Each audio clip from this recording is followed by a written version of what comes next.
Valideynlər buna son verməlidir. Təhlükəsizlik ailədən başlayır. Təbii ki, hər bir şey kimi, tərbiyə kimi, dünya görüşü kimi, insanın özünə aparması kimi, davranışı kimi, sosial əlaqələri kimi hər şey ailədən başlayır. Və təhlükəsizlik məsuliyyəti də insanlara valideynlərin tərəfindən aşdırılmalıdır.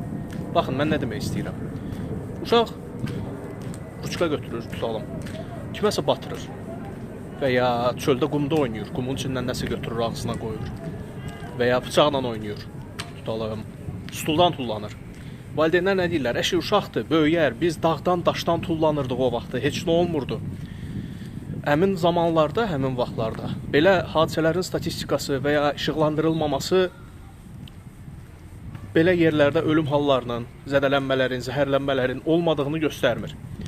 Ona görə ailənin içindən uşaqlar hansısa təhlükəli, zəhərli, onların sağlamlığına ziyan verən işlərlə məşğul olduqları yerdə valideynləri onlara diqqət yetirməlidir və təhlükəsizlik qaydalarını öyrətməlidirlər.